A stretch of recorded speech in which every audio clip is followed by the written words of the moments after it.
It's 4:17.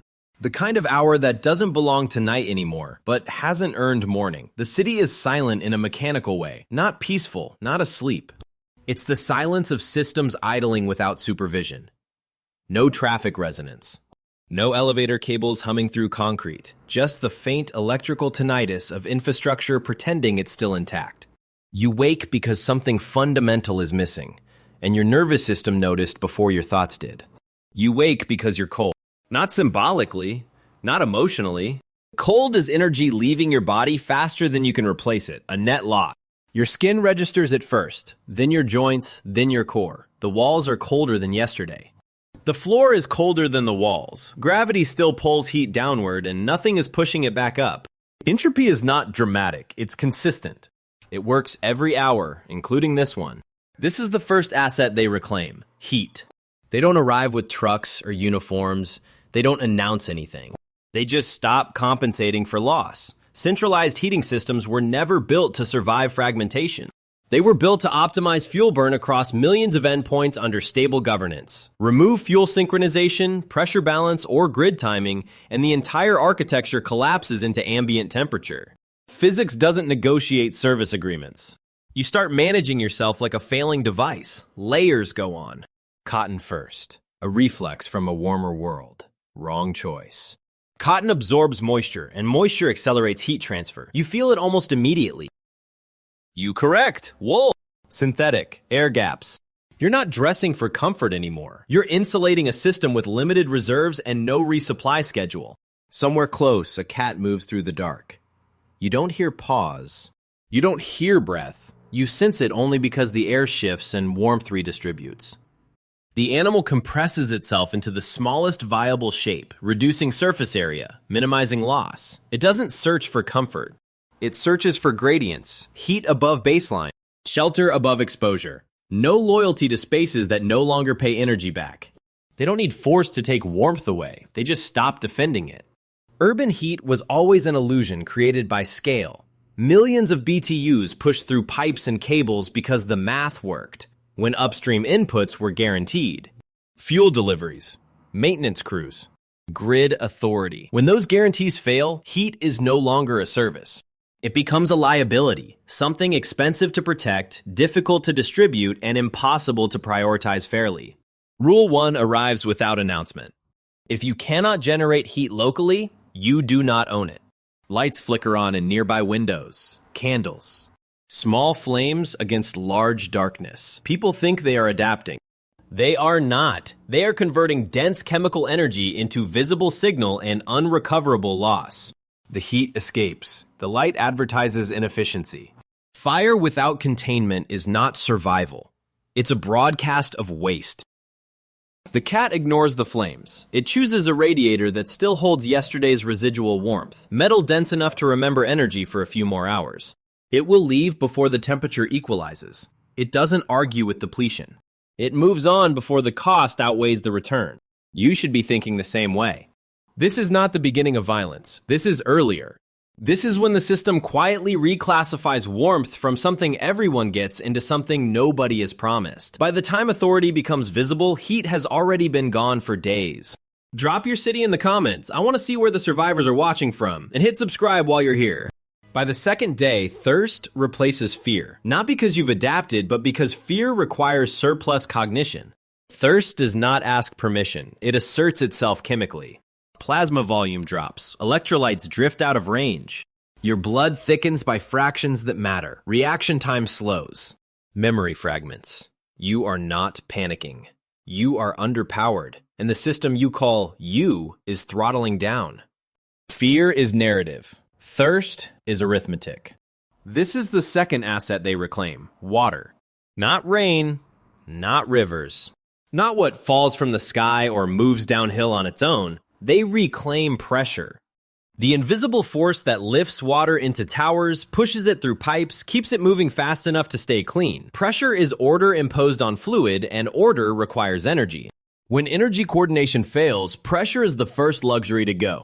Municipal water only feels natural because it worked every day of your life. In reality, it's an ongoing industrial performance. Pumps synchronize across zones. Valves modulate flow to avoid cavitation. Chlorine dosing rides a narrow line between sterility and corrosion. Elevation does half the work. Electricity does the rest. Remove any one component and the network doesn't degrade gracefully. It destabilizes. At first, the tap still works. That's the dangerous window. Residual pressure bleeds out slowly, and people mistake inertia for reliability. Bathtubs fill. Buckets appear. Improvised containers never meant to hold potable water for more than hours become long-term storage by assumption. No filtration, no rotation, no understanding of anaerobic growth. Biology doesn't need chaos. It only needs time. Then the flow stops, quietly. No announcement, just absence. Pipes go silent, and silence in infrastructure is never neutral. Without circulation, water stops being defended. Microorganisms that were suppressed by chemistry in motion begin to replicate freely. Backflow becomes inevitable as pressure differentials invert. Once crews stop maintaining the system, zero flow is safer than contaminated flow. Shutdown is not cruelty. It's containment. You start counting mouthfuls. Not bottles. Mouthfuls. You notice the taste shift before the smell arrives. Chlorine fades first. People called it poison when things were stable. They were wrong. Chlorine was a ceasefire agreement with biology. Without it, ecosystems reclaim their niche immediately. This isn't collapse, it's succession. Life-filling vacuum at microbial scale. The cat understands this without language. It does not drink from stagnant pools. It waits. It listens. It chooses movement over abundance. A slow drip under a corroding joint. Condensation forming on a cold pipe at dawn. Small volumes, but verified. No bloom, no guesswork. Efficiency beats optimism every time. Item number 1 settles into place. Water that cannot be verified is already lost. You begin to see the hierarchy clearly. Reservoirs are secured first because they are clean mass. Treatment plants second because they preserve future optionality. Distribution comes last, if ever. Distribution touches people, and people are variable. They contaminate, misuse, break assumptions. Infrastructure does not tolerate variance when energy is scarce. This is the hard truth you arrive at without ceremony. You never owned water. You rented pressure, paid for by synchronized systems you never saw. When control fails, ownership doesn't vanish. It retreats upstream toward the few places where water can still be defended against entropy. The tap was never a source. It was a privilege with momentum. By the third night, distance becomes hostile, not because roads are blocked or bridges are down, but because movement has flipped its sign. What used to be optional motion has become a net loss. Every step away from shelter, every turn of a wheel extracts more energy than it returns. Space itself turns expensive. Geography stops being neutral and starts charging interest. This is the fourth asset they reclaim, mobility.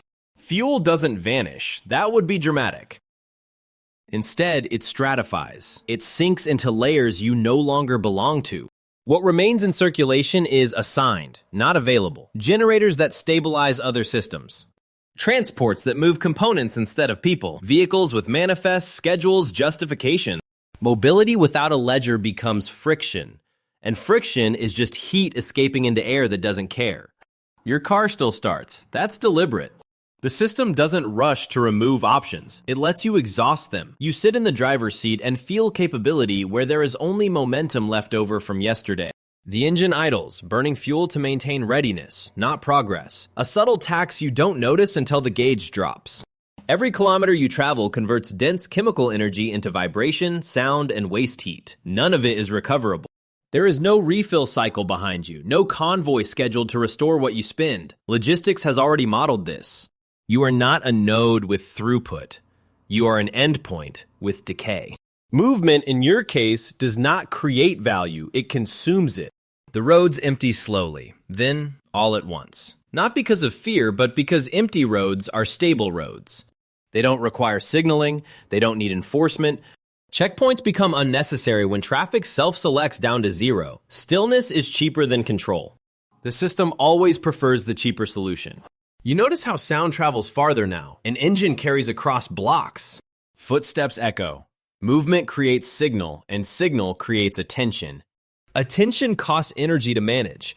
The absence of movement lowers the background noise of the entire area. This is not accidental. Quiet is a form of order. The cat understands contraction instinctively. When food is scarce, it doesn't patrol old boundaries.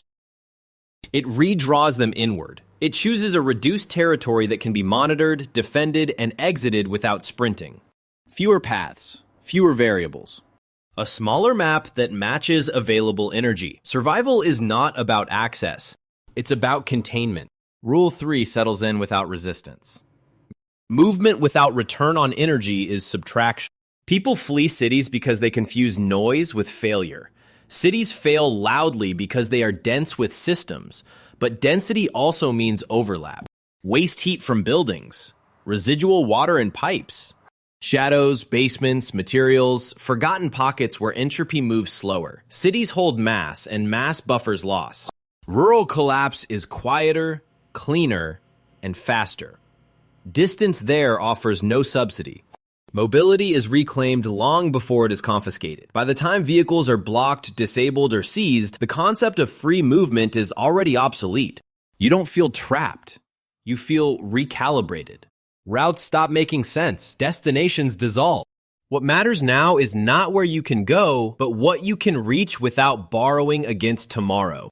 You stop thinking in miles. You start thinking in radius. When the clocks drift, you sense it before you register it. Not visually, not intellectually. Your body notices first. Hunger arrives earlier than expected. Fatigue lingers longer than it should. The day feels misaligned, like a machine running off frequency. You check the time more often, not for information, but for reassurance that sequence still exists. Schedules dissolve quietly. Deliveries don't arrive late. They stop existing as events. Soon stretches into a shape that never resolves. Days lose symmetry. Night bleeds forward. Morning no longer resets anything. Waking up doesn't mean progress. It means inspection. You inventory damage. You recalculate losses. Time stops advancing and starts accumulating. This is the fifth asset they reclaim: time. Not duration, predictability. Modern systems were built to compress time until it disappeared. Just-in-time supply chains shaved margins to milliseconds. On-demand labor converted waiting into waste. Markets synchronized across continents so that delay itself became failure. When control fails, that compression snaps back violently. Lead times inflate beyond usefulness. Small delays cascade into total spoilage. The system wasn't slow-proof. It was speed-dependent. Food rots not because it's scarce, but because refrigeration was a temporal tool. Cold slowed entropy long enough for transport to matter. Without it, decay reasserts its schedule. Medicine expires because supply chains were time machines, moving fragile chemistry through hostile environments faster than degradation could win. When the clock breaks, chemistry doesn't forgive you. Your instinct is to rush. Everyone's is. Urgency feels like agency. Motion feels like control. It isn't. It's panic wearing a stopwatch. You burn energy to create the illusion of progress, exhausting reserves that should have been stretched. Speed becomes another leak. The cat ignores your urgency. It sleeps longer now. Not because it's safe, but because waiting is cheaper than moving without purpose. Time is treated as a buffer, a way to absorb uncertainty without spending calories. When nothing changes by acting, the most efficient move is stillness. Item number 2 becomes unavoidable. If your action doesn't change the outcome, delay it. They reclaim time by fracturing cadence. Without shared rhythm, coordination collapses. Groups desynchronize. One person wakes early, another late. Work cycles drift. Watch schedules decay. Trust erodes not from malice, but from misalignment. When nothing happens together, nothing works together. This is why curfews emerge, not primarily to restrain bodies, but to reimpose cycles. Start, stop, light, dark, control time, and behavior reorganizes itself automatically. You don't need to command people if you can align their clocks. You stop counting days because days no longer mean anything. There is no weekend, no deadline, no horizon that resolves into relief. Instead, you track states, availability, depletion, recovery. You think in conditions, not dates. Before, during, after. After was always a story told by stable systems. When time is reclaimed, stories end mid-sentence. The final asset is the one everyone assumes is theirs by default. Ownership feels intuitive here because the boundary is visible. Skin, breath, Pulse. You were taught from the beginning that your body belongs to you. That belief survives right up until systems stop carrying the excess that made it feel true. It isn't. This is the last thing the system reclaims. Bodies. Not in a single motion, not with spectacle or cruelty. Slowly, through accounting, through language. Through categories that feel administrative rather than violent. Classification arrives first because classification is cheap and scales well. Essential, non-essential. At risk, recoverable, surplus. Each word removes individuality and replaces it with a variable. Once bodies become inputs, decisions stop feeling personal. Throughput matters more than suffering. Exposure replaces responsibility. Cost replaces care. No malice required. Healthcare doesn't collapse because knowledge vanishes. It collapses because triage never turns off. Temporary emergency protocols harden into permanent operating mode. Treatment shifts quietly, from optimization to stabilization to palliative delay. Biology resumes control. Weak systems fail early. Strong systems fail later. The sequence is mechanical. There is no moral phase. You experience your own body differently now. Hunger is no longer a feeling. It's a gauge, ticking downward in predictable intervals. Fatigue isn't sadness or laziness. It's voltage drop across a system under load. Injury stops being pain and becomes leakage. Energy, fluid, heat leaving faster than you can replace it. You begin performing maintenance instead of self-expression. You rest not because you want to, but because repair requires downtime. You clean wounds obsessively. You ration movement. You notice how much effort breathing takes when sleep debt accumulates? The body stops being an identity and becomes equipment. The cat understands this instinctively. It grooms with precision, not comfort. Parasites steal calories. Infection steals time. A neglected scratch becomes systemic failure. Maintenance is not optional. Small inefficiencies cascade until the whole system slows. Rule 4 arrives without emphasis. Your body is infrastructure. Treat it like one. They don't need chains. They don't need fences. When calories fall, when sleep fragments into shallow intervals, when stress hormones never fully decay, bodies begin to self-limit. Reaction time slows. Motivation evaporates. Movement shrinks to necessity. Compliance becomes metabolic. Not chosen, but induced. This is not cruelty. This is efficiency under constraint. Most control happens before authority becomes visible. By the time uniforms appear, physics and biology have already decided who can move, who can think clearly, who can endure. The system doesn't impose outcomes, it records them. You stand still now, not frozen, not afraid. Measuring respiration. Listening to joints cool, tracking recovery time. You are no longer waiting for permission or rescue. You are auditing reality. You don't survive because you are good.